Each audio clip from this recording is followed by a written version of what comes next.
Sri Sachidananda Sadguru Sainath Maharaj Ki Jai. Sri Sai SATCHARITRA, an Insight. Episode 101. My humble prostrations at the lotus feet of our Sadguru Sai. By the divine grace of Sai, an attempt has been made to translate the gist of the divine discourse of Sri Ramanathan brother telecasted in Sai TV. This is purely done to share the glory of Sai and his divine teachings with more insight to the aspirants. Om Gurur Brahma Gurur Vishnuhu Gurur Devo Maheshwaraha Gurur Sakshat Parabrahmam Tasmai Shri Gurave Namaha. In the previous episode, we listened to the elucidation given by Dada Kelkar to Anandrao Patankar on the parable pronounced by Baba at Dwarakamai. The story was about the arrival of a Saudagar, that is a merchant, and the horse that came at the time and passed 9 balls of stool in his presence. And these 9 balls excreted by the horse represent the 9 types of devotion, that is Navavida Bhakti. As soon as Dada Kelkar hinted on this parable, Anandrao Patankar, being a scholar, immediately recalled the types of devotion. Now let us analyze on each of those types of devotion. It is essential for every one of us to know and contemplate on all the 9 forms of devotion, as Sri Sainath Maharaj has proclaimed that it is inevitable for every person to follow at least one of these forms of devotion with full faith. If practiced, Sri Hari will appear in the home of the devotees. Hence, let us now heed to the 9 types of devotion attentively. They are Shravanam, Kirtanam, Vishnu Smaranam, Pada Sevanam, Archanam, Vandanam, Dashyam, Sakyam and Atma Nivedanam. Firstly, it is Shravanam, that is, listening to the glories of the Lord. In this connection, I would like to quote an example from the life of King Parikshit. Devotees, this does not mean that King Parikshit was only listening to the greatness of the Lord throughout his life. He might have sung the bhajans of the Lord or performed pujas, else might have adopted any other forms of devotion along with listening. We are discussing upon the practice that was most predominant in King Parikshit, which was Shravanam. Hence, I would like to quote him as an example for Shravanam. Let me share an interesting tale about King Parikshit. He is the son of Abhimanyu and Uttara and grandson of Arjuna. As per the Bhagavata Purana, towards the end of Kurukshetra war, Ashwatthama, the son of Drona, had prepared a Brahmastra, which is a powerful weapon summoned to Brahma to kill the Pandavas' heirs. And Parikshit was in his mother Uttara's womb. Ashwatthama did this to take a revenge against the Pandavas for killing their relatives, especially his father and best friend Duryodhana in the Kurukshetra war. The weapon was so powerful that its rays could even kill the fetus in the womb. Hence, Uttara was terrified and worried about her child. Her mother-in-law Draupadi and Subhadra sought refuge at the holy feet of Lord Krishna to save their heir. Lord Krishna promised them to protect Uttara's child in the womb from the deadly weapon. To save the fetus, Lord Krishna penetrated the womb of Uttara and shielded the fetus when Ashwatthama directed the Brahmastra. Since the child was protected by Vishnu in his form of Krishna, the Brahmanas proposed that he should be named Vishnurata, that is, protected by Vishnu. The baby had met Lord Krishna inside Uttara's womb and had become devoted to Krishna. After the child was born, whenever he met someone, he tested to see if the person he had just met was indeed the person whom he had encountered inside the womb. The word for a test is pariksha. Thus, it was that Vishnuratha came to be popularly known as Parikshit. He became the successor of Pandavas when they decided to leave for heavens. What an amazing sport of the Lord! Later, he became the king, and owing to the curse of a saint's son, he handed over the throne to his son and spent 7 days listening to the discourses on Bhagavata Purana as compiled by sage Sukadev, son of Ved Vyasa. Thus, Bhagavata Purana was made available to all the devotees of the Lord. Second is Kirtanam, that is, singing the glory of the Lord. The moment we hear the term Kirtanam, the name that occurs to everyone's mind is sage Narada. Narada Muni incessantly chants the name of the Lord. Narayana, Narayana, Narayana. Hence, sage Narada can be cited as the best example for Kirtanam. Thirdly, it is Vishnu Smaranam, ceaselessly remembering the Lord's name, His form, glories, and meditating upon Him.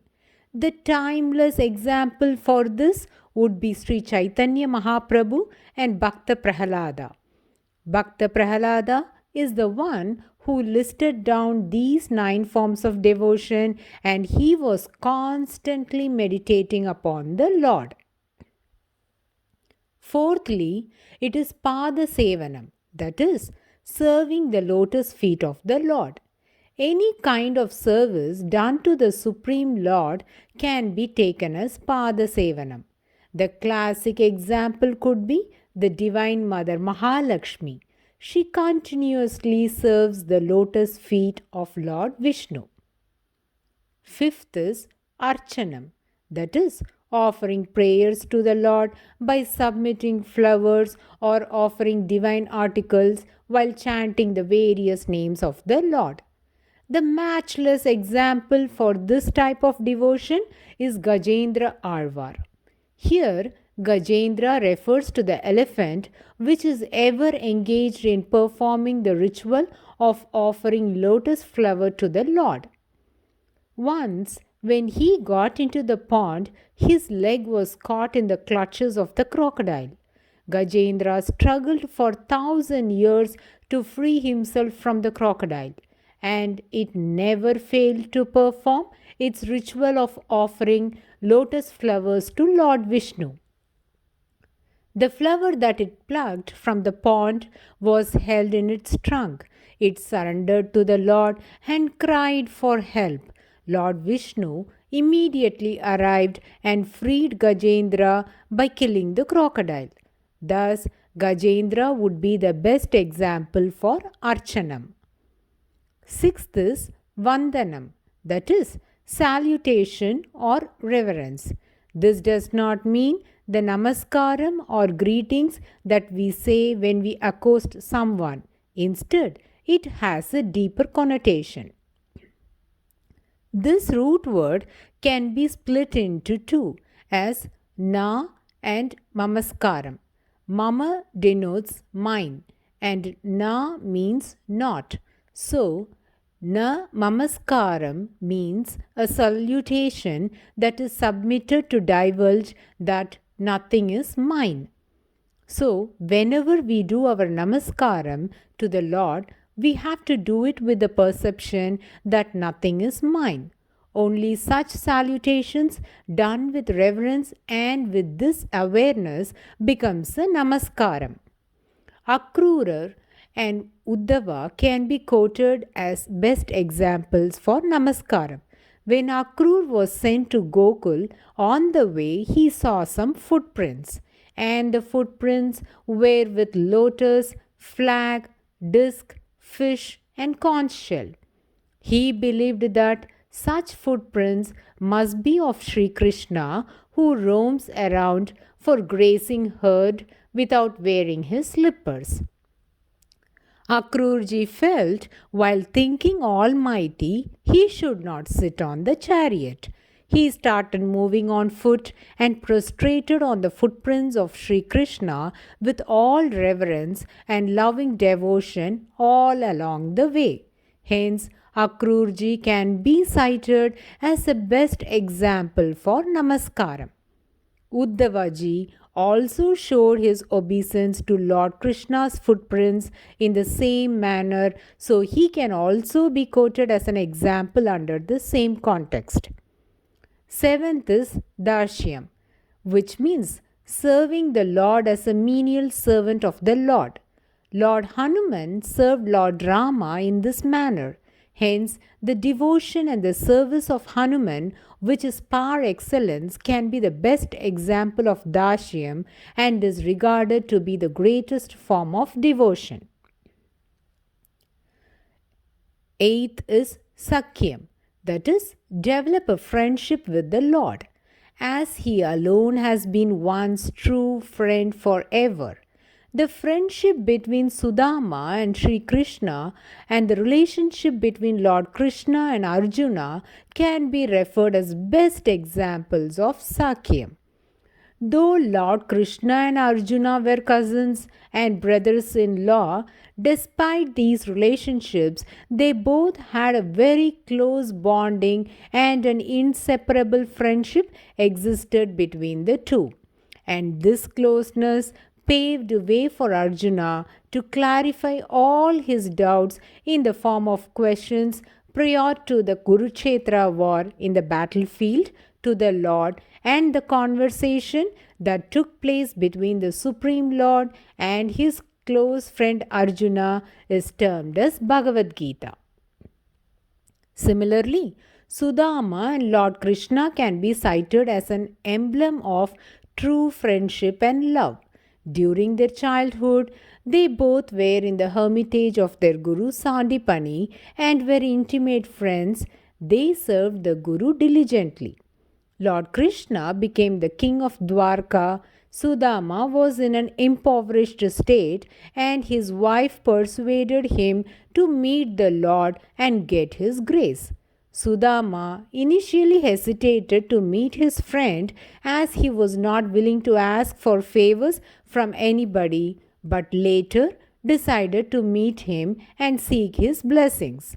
But when Sudama visited Lord Krishna at Dwaraka, the Almighty cleaned the feet of his friend with tears, and the Paramatma, the selfless friend of everybody, ate the flattened rice brought by Sudama and provided him the entire prosperity of Dwaraka in exchange of one handful rice. Sudama never talked about his poverty to Sri Krishna, and the Lord also did not talk about the donation of prosperity. Goddess Lakshmi asked the Lord, "From which direction has Sudama come?" Devotees, I request you to give your complete focus on this query of the goddess. She did not ask from where he came, instead enquired from which direction he had come. She asked this question because the poverty in that direction through which he traversed was completely eradicated. This was viable because of the grace bestowed by Lord Krishna upon Sudama. Thus, the love of Sudama and Lord Krishna can be quoted as a best example for Dashyam. The ninth one is Atma Nivedanam. When a devotee has expressed his bhakti in all the above forms, then Atma Nivedanam will come naturally. That is, surrendering oneself at the lotus feet of the Lord. This would mean that we do not entertain any desires of our own, believing that whatever is happening in one's life is according to the Lord's wish alone, not brooding over anything that happens and not questioning why anything is happening. The greatest example for this would be Mahabali. King Mahabali though a demon, was an ardent worshipper of Lord Vishnu. Lord Vishnu took the avatar of a young Brahmin called Vamana and asked for as much land as he could cover in 3 paces. Mahabali agreed without hesitation. But to his dismay, Lord Vishnu, who was in the form of a small boy, grew to gigantic proportions. With his first step, he covered the sky. With the next, he covered hell. Mahabali realized that Vamana was Vishnu and his third step would destroy the earth. So he humbly offered him his head and said, "O Lord, you are my true friend, helping me understand how this life and any possessions are temporary. Nothing in this world escapes the ravages of time. You have taken all my wealth, but I still have myself. Please place your third step on my head." Lord Vishnu placed his foot on Mahabali's head and pushed him down to Sitala as he had fully surrendered, proving to be the true devotee of the Lord.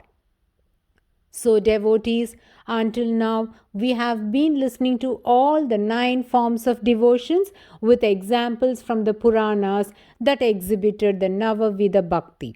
And these are the forms of devotions that Baba insisted us to cultivate to progress spiritually. Thus, Dada Kelkar explicated the parable of Baba to Anandrav Patankar at Satewada. Next day, Anandrav Patankar went to Dwarakamai for Baba's darshan and bowed at Sai's feet. Baba asked him, "Oh Anandrav, did you gather up the balls of stool?" Which means Baba was asking him if he caught the purport of the parable that emphasizes one to cultivate all the 9 forms of devotion. Immediately, Anandrav replied thus, "Baba, please have mercy on this humble devotee. Then they would be collected effortlessly. Otherwise, can anyone gather such great objects easily?" Baba was immensely happy as Anandrav Patankar did not have any trace of ego. Then Baba blessed him and assured him with the words, "May there be well-being." Anandrav was pleased and enjoyed bliss. He returned home happy and contented. We are at the closing of chapter 21 of Sri Sai SATCHARITRA, and Hemat Panji narrates another interesting story which we shall listen now. A lawyer from Pandharpur came to Shiradi for Baba's darshan. His name is not mentioned in Sri Sai Satcharitra. He went to Dwarakamai, prostrated at the lotus feet of Baba, and humbly offered his dakshana without being asked, then sat down in a corner of the Sabha Mandap. He was watching the happenings of Baba's darbar keenly and was interested to listen to the conversation Baba had with other devotees. Baba turned his face and began to speak thus: "What frauds people are! They touch my feet, offer dakshana even when not asked. Then they abuse me in the heart of hearts. How queer are their ways!" Though others could not understand to whom this arrow was aimed, the lawyer immediately got the hint as the words of Baba pierced his heart. He understood that Baba's arrow was shot against him. He repented for his actions. None can escape from the eyes of the omniscient Lord. The moment Baba glances at someone, all the inner secrets of the person would be revealed to him as that of an image on the mirror. Baba is very skillful in using parables and euphemisms. Though all those assembled in Baba's darbar may not understand the gist of what Baba spoke, but Baba's metaphors are such that undeniably the person to whom it is meant will get the hint. Gaga Sahib Dikshit was also present in the Dwaraka Mai, and after worshipping Baba, the lawyer and Dikshit were returning to the Vada. Now the lawyer opened his heart and expressed his plight thus: "The words that Baba spoke in the masjid did hurt me terribly, and they were meant for me. Not many willingly accept their follies to others, but the Pandharpur lawyer accepted that whatever Baba spoke about him was true and began to narrate the incident. Devotees, please stay attentive and make a note of the advice given by Baba to this Pandharpur pleader. Some time back, an ardent devotee of Baba by named Nulkar was terribly sick. He was then the sub-judge at Pandharpur.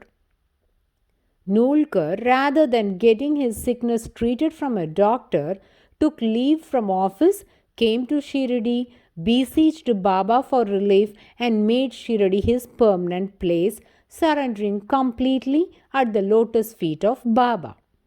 The lawyers in the bar council came to know this. It is a general practice of the lawyers to usually sit in their chamber and discuss on various topics. One day in the chamber, there was a discussion on the subject.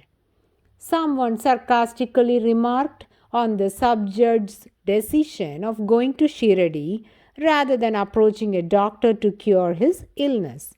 Another mocked, "If learned people like Nulkar, a sub-judge, take refuge at the feet of saints to get rid of their physical ailments, then what to say about illiterate ones?" Others ridiculed, "Does it befit a person like Nulkar, holding such a commendable position, to behave in this superstitious manner?" The above said lawyer, who just had Baba's darshan, was also present in the bar council and took part in the above discussion. The lawyers were criticizing Nulkar as well as Baba. Devotees, recall the words of Baba. In Dwaraka Mai, Baba said, "People come and fall at my feet and offer dakshana, depicting that they are worshipping me, whereas they speak ill of me at far-off place." In this context, Baba is not taunting that lawyer for his behavior, rather advising him to never scandalize others. The lawyer was wise enough to understand this, and he spoke to Dikshit ji thus: "Baba wasn't scolding me, but it's a blessing. This incident has imparted me the moral that I should not unnecessarily participate in useless discussion in criticizing others, pass bitter remarks in their absence, and should refrain from indulging in these bad habits." Also, the lawyer remarks that the distance between Pandharpur and Shirdi is nearly 100 kos, that is, almost 300 kilometers, and as Sai is all pervading and omniscient, it is probable for him to cite the discussion that happened in the lawyer's chamber at Pandharpur, a far off place, sitting in the masjid at Shirdi. So, it is evident that regardless of the place and action one performs, everything is clear as crystal in the eyes of Lord Sri Sainath Maharaj. Nothing can go unnoticed. The lawyer also quotes certain instances which are very interesting and mind-boggling. We shall heed to those in the coming episode. Bow to Sri Sai. Peace be to all. Om Sai Ram.